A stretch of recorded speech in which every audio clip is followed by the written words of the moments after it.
Deepak here in New York, and I'm sitting here in my office with Deepak home base with Jude Currivan. Hi Jude everybody. Currivan. Yeah. Dr. Jude Currivan. It's Dr. Jude Currivan. Dr. Jude Currivan, and she is visiting from England, and she lives very close to Glastonbury, the magical place of Merlin and that magical part of the world. Dr. Karan is an expert in quantum physics, cosmology, and consciousness. So I was going to have a private conversation with her, but then I asked myself, why deprive the rest of the world? So thank you for joining us. Jude, tell me a little bit about your background, starting with when you were 4 years of age. Well, when I was 4 years of age, I started to have walking between worlds experiences, precognitive dreams, out of body, telepathic, all the good stuff that was 4 years old is natural. Nobody was around to say that's nonsense or that's imagination. But it set me on a lifelong journey of curiosity into the nature of reality and realising that it's far greater than the appearance of the physical world. And alongside that, I was fascinated very early in terms of ancient wisdom teachings from India, China, Egypt, all of which were saying that the cosmos is a great mind, it is consciousness, it's just co-creating the appearance of realities. And another thread was science. How does the language of science, how does science with its methodologies and ability to help us understand a consensus of reality help to put all of these pieces together? So that's been a lifelong path ever since, and trying to weave those together and realising that for a very long time science was well behind ancient wisdom teachings and spiritual traditions, and my sense now is it's finally beginning to catch up. So you went to Oxford and you did a degree in quantum physics? I did a master's in physics. I specialised in quantum physics and cosmology. I wanted to understand how the very tiny and the very big somehow might be able to reconcile. Of course, at the time... Still not. They haven't, right? Scientifically, they haven't, right? They haven't until now, but one of the reasons that I wrote my book about a year ago called The Cosmic Hologram is I think that the evidence is now coming forward to actually breaking through that impasse and actually going to a deeper level, which is that instead of trying to describe reality in terms of energy and matter and space and time, we take it to a more fundamental level of consciousness and information. You said your advisor in Oxford was... that weren't just a theoretical proposition, but actually could exist. These incredibly dense and extreme phenomena could actually exist, and thank goodness they did and they do, because all these years later, my book, The Cosmic Hologram, takes research on black holes to describe the whole universe, essentially. So post your master's, since we're calling you doctor, what was your PhD in? I did the scenic route. I left university and academia and I went into business, and I went into international business for 25 years. But I always kept curious about reality experientially, and the leading edge science I kept abreast of, and went through my own ideas and brought all these threads together. But I wanted to honour ancient cosmologies, the way that our ancestors understood themselves and the world around them. So I did a PhD in archaeology. Oh, in archaeology. Yeah. And in a sense, cosmology is archaeology, because we're looking at the past, right? Exactly. We're digging into the cosmic hologram, as you call it, right? Yeah.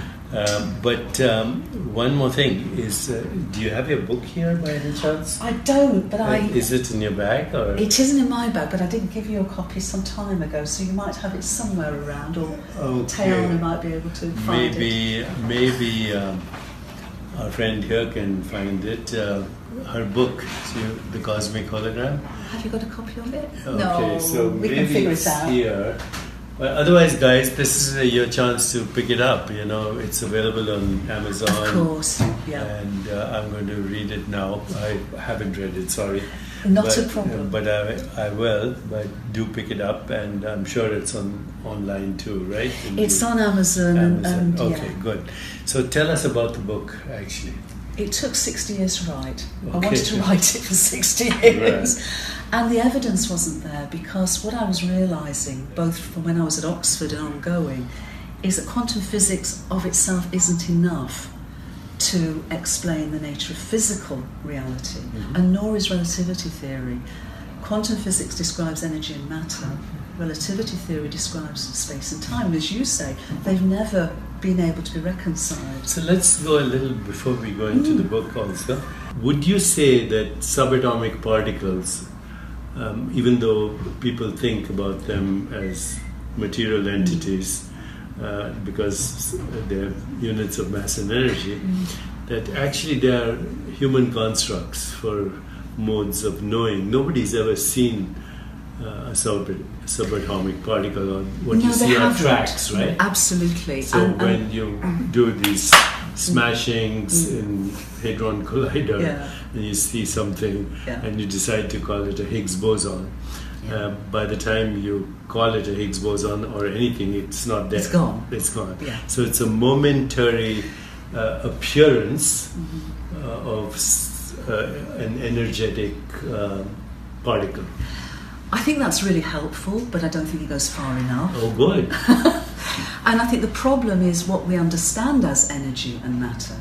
And what's been realised, as you say, is that what we call physical reality is incredibly ephemeral. The more we dig down, the more ephemeral it is. It is, you know, yes. 99.99999. But the interesting thing that I think really is shedding new light on how we could describe physicalised reality is a realisation that information, exactly the same digital information that we're using right now. Exactly, exactly. Okay. Because in our technologies, we can take a photograph, we can pick up a microphone and take sound and content and visual appearances and describe them in digitised form. Any object we can do that with. What we're realising more and more is our universe does that in reverse. It takes the information, not random data, but informational dynamic patterns of relationship, and from them is expressed as energy and matter, and indeed space-time, but in complementary ways. And so what is happening now is the ability to restate the laws of physics as algorithms of information, essentially instructing our universe how to exist and evolve as a unified entity. But of course, it's all consciousness. Of course. It's all consciousness. The very fact that the word is good, information, it almost suggests to give rise to form. Inform, and I use a hyphen. Exactly. To inform. Yeah. So consciousness is informing itself as the universe. Yes, and so the consciousness knows itself as the universe. Exactly. So I describe our universe as a universe soul, in a sense a finite thought form in the infinite and eternal mind of the cosmos. So just as we have the ground of all being as the infinite eternal cosmos, then thought forms as universes arise as unified entities. So they exist and they evolve as unified entities. So starting 30... Just as our own mind evolved. Exactly. Or that species evolved. Exactly. Right? Exactly. So I've always thought, and I don't want to get sidetracked, we can come to my questions later, complete the whole story about how you think the theories of relativity can come together and quantum physics, how they come together in your view. Well, I go back about 150 years because two of the most foundational laws of physics are two laws of thermodynamics. And the two laws of thermodynamics were derived by a researcher called Ludwig Boltzmann. Yes. And the first law says that the energy of a closed system always is conserved, it just changes form. If we take that, but we now go on 150 years and we realise that energy and matter are equivalent, and the latest cosmological view that is supported by Stephen Hawking is that our universe is finite and closed.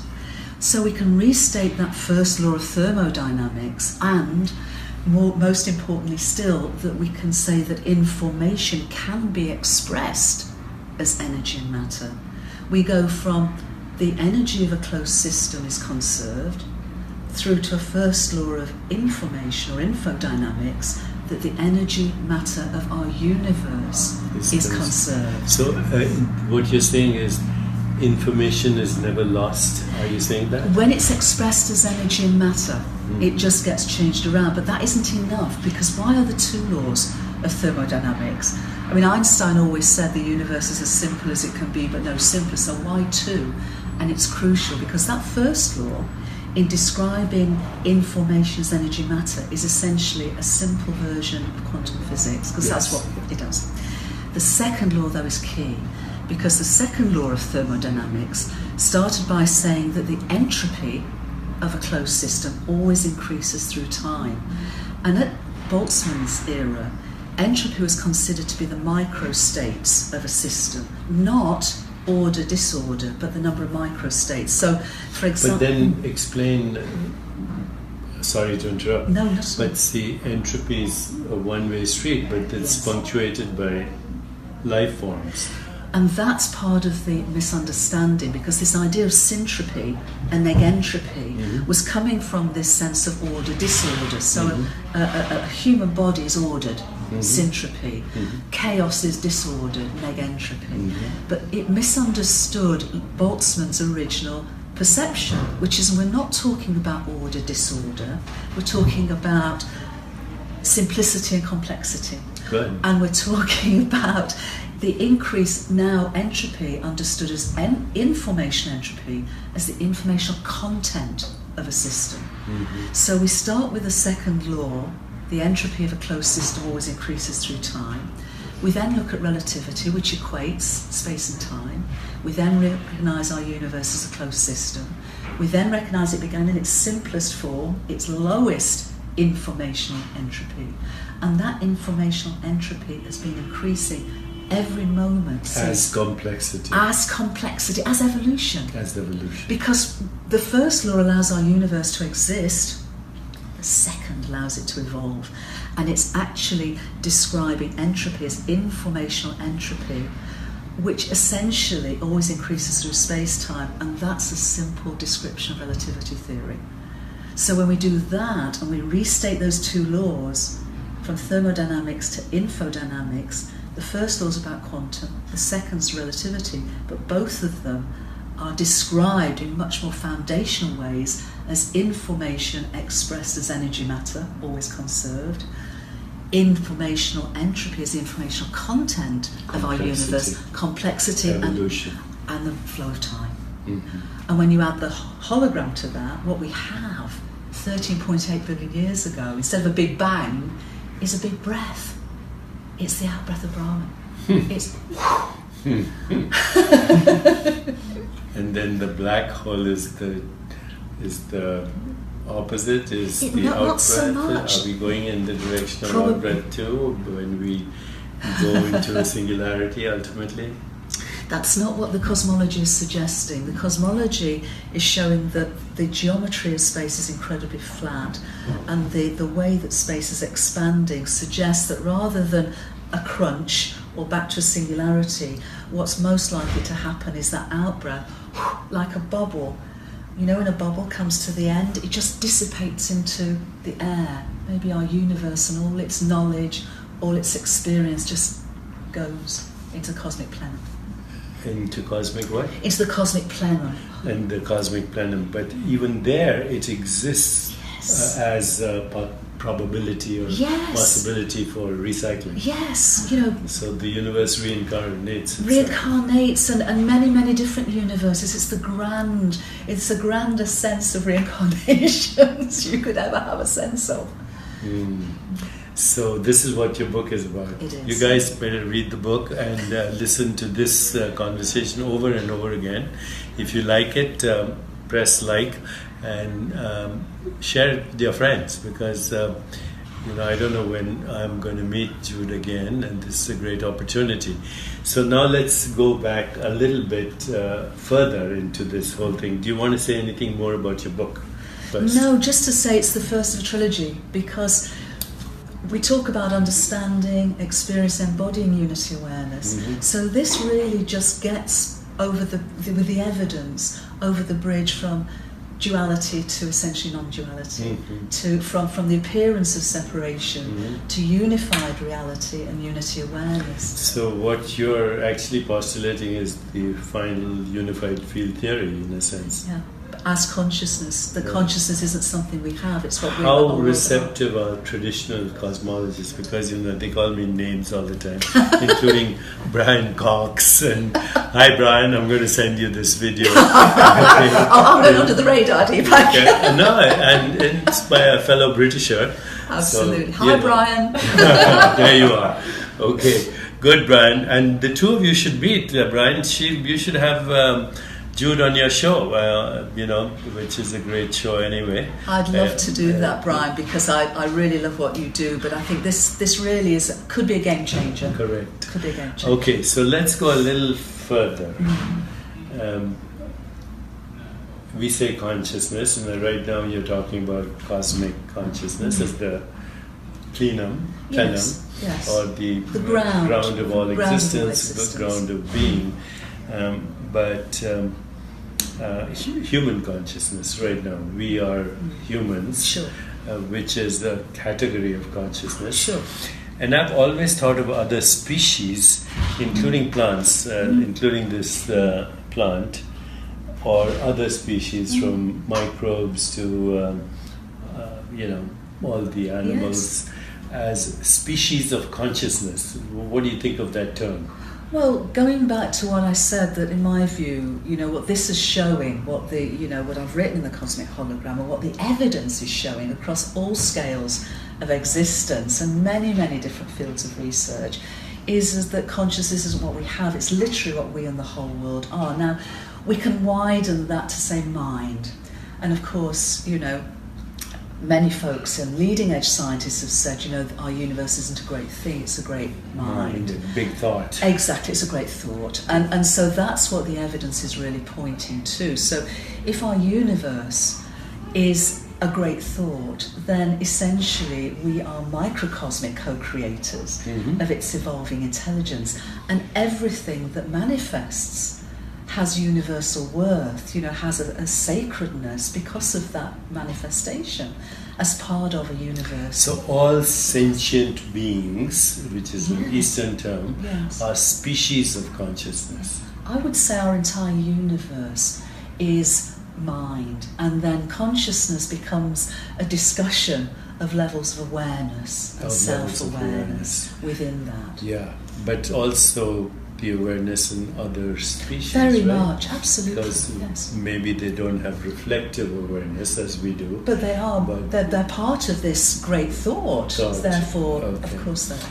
So then, would you say it's time to revise Darwinian evolution? Again, anytime I say that, people point their guns at me, but I've always kind of thought, and it's part of Eastern wisdom traditions, that the evolution of species is actually the evolution of consciousness, of species of consciousness. I would very much agree with that, and also the evidence I'm showing in the book shows how systems are co-evolutionary partners. Very much, and how it's the informational relationships, the dynamic relationships that actually are continuing. And when you have a period of time as the Holocene is, where the environment has been relatively stable, then there's been very little speciation. It's been very slow in that regard. But we know from the past that through the sort of longer range cycles, the Milankovitch cycles, which are different but go up to about 40,000 years, ice ages come and go, there's more speciation because the environment and its entities, as it were, the biological entities within it, do evolve to adapt. But the greatest evolutionary processes have taken, and the great accelerations have been taken after near mass extinctions, such as the dinosaurs. And so adapt dramatically to be able to continue complexity. And for the last 4 billion years, That's been the story of life on Gaia. There's been slow, interrupted, punctuated equilibrium in evolutionary terms, but you can actually, and biologists now are looking at that in terms of information and dynamic informational patterns that underlie the generator of information obviously is consciousness. Of course. So right now there are many theories of consciousness, as you know, from Penrose Hameroff and microtubules to integrated information to on and on. And I keep saying to myself that all these theories of consciousness are in consciousness anyway. You need consciousness to create a theory. It's not a work in progress. Right. But as you know, the most fashionable theory right now, or one of the most fashionable theories, is integrated information leading to consciousness. But you're saying the reverse. You're saying that consciousness creates integrated information. I'm saying it's a dance. Otherwise, we're still in duality. We're still saying that does that, that does that. Okay. Whereas it's an emergent process of it. I mean, I talk about, if we look at information at its most basic, we could say information is the letters of the alphabet. When we start to put letters together. To make words, meaning is added. Relation is added, patterning is added. When we put those words in human terms into a sentence, a poem, a song, a play, there's deeper meaning. So in a sense, it's a beautiful sort of enrichment. In a way, that's DNA as well. Yes. In the alphabet of life, DNA being the alphabet, genes being the words, and the body being a story. Exactly. And also this sense of, and this is really, I wouldn't say speculative in terms of its totality, but it's less evidentially based at the moment. But it seems that information, there's also a pull as well as a push. There's also a sort of a potential, a potentiality of the template, which is emergent. So there is a sort of a higher level coherence within evolutionary processes. Is there feedback? There seems to be, but it's still a movement from simplicity to complexity. And almost like a synchronistic movement, holographically. Exactly. A synchronistic movement. So, this is great. It's the best story of evolution, cosmology that I've heard in recent times.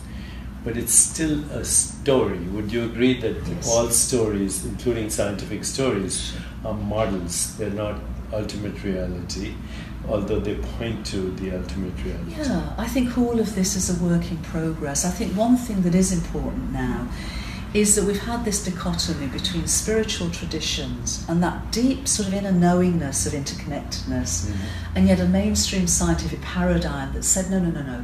Everything's separate, and essentially our universe is meaningless. The evidence, and this is why it's taken me 60 years to write this book, is that the evidence is now across, as I said, all scales of existence, and many fields. This isn't just about physics. No, but the evidence is in, but nobody still, or very few people are pointing to consciousness as the fundamental.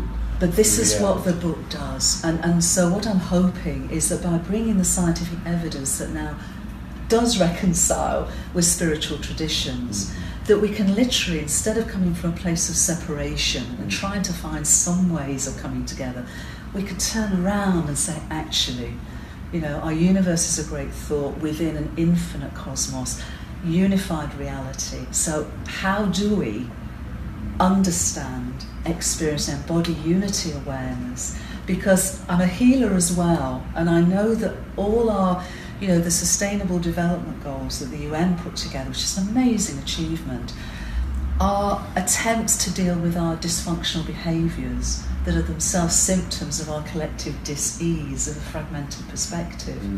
So if we can do all we can with that, but if we can go to the basis, and you're a healer too, you know that unless you deal with the cause of a dis-ease, it will find other ways of creating symptoms.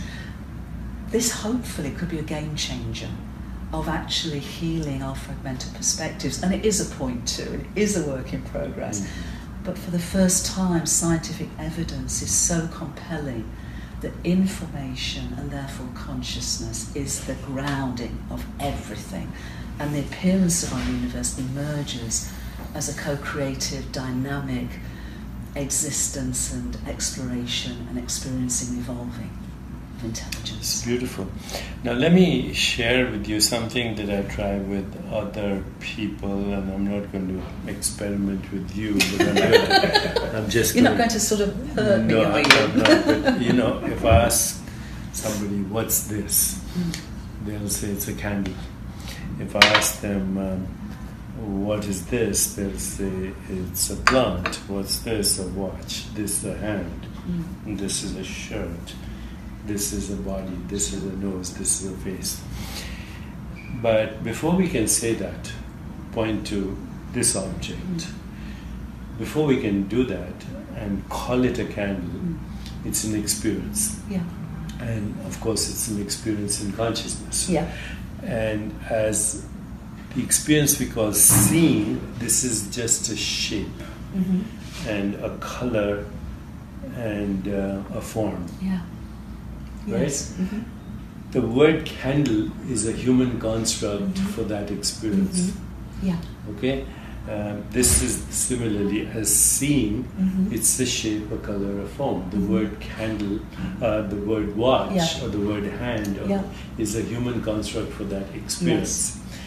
So basic experience is a sensation or a perceptual experience in consciousness. And it's also species specific, because this would not be a snake wouldn't know this as this experience that we have a very different experience in terms of all those sensory. So everything that we call physical reality is a species-specific experience in consciousness. But humans have the ability to reify that evanescent sensation, because these sensations are very evanescent, like seeing is every act of perception is a creation. Exactly. I look this way, and I create this experience in consciousness. And if we actually kind of dumb down the words that we give to experiences, whether it's seeing or hearing or this, you ultimately end up with this conclusion that what we call matter is actually a reified form of a reification of sensations. Absolutely. Matter is a sensation in consciousness. But by reifying it, giving it a name, and then breaking it down into bits and pieces, particles and all that, we suddenly have the ability to create a scientific story and technology and atom bombs and everything else and all the good stuff and the bad stuff. Sure. But unless we understand that matter itself is a concept in consciousness, completely. I mean, what I say is that, and this is where I think technology is great fun at the moment, because the virtual realities of our technologies and the holograms, our man-made holograms. This is a virtual reality. I would use slightly different words to say that the virtual realities and holograms of our human technologies are kids' toys for which the universe is a masterclass.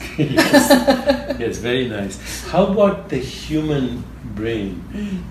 Because, of course, there are species that have no brains like this, but have awareness, right? Yes, have intelligence. They don't have a centralized processing system that we would recognize as a brain, but the mycelium root systems of trees are essentially the information transceivers of the trees. So the human brain, which Michael Shermer, I hope you're watching this, okay, and I'll send it to you anyway. Hi, Michael. Okay, and my co-author Leonard Malodna, who wrote Briefer History of Time with Steve Hawking. Wonderful. He and I wrote this book, War of the World-Views. Yes, so, I read that. Okay, we've become friends, but we still don't agree about anything.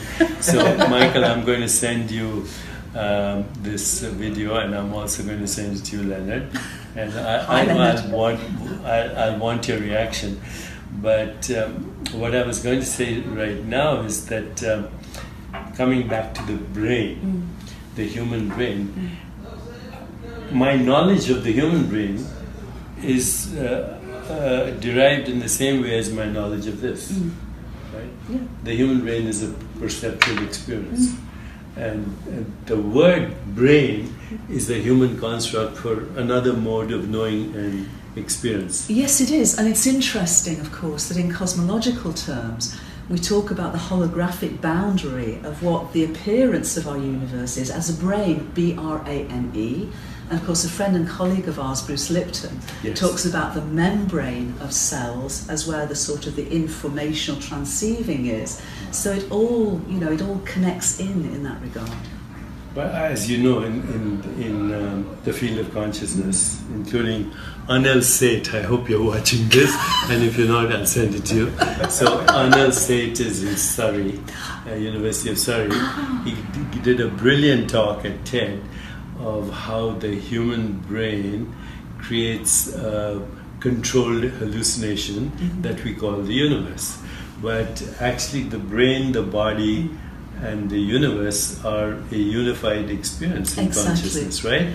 Yes. So where I'm going is, I'm suggesting that the brain is not the producer of consciousness, but another participant in your hologram. A transceiver as part of a human template of that microcosmic co-creativity and experience. And we are forced to talk in dualistic terms because that's how language is. It is. But actually, the human brain, the human body, the human all mind, of the other brains and bodies are part of unified.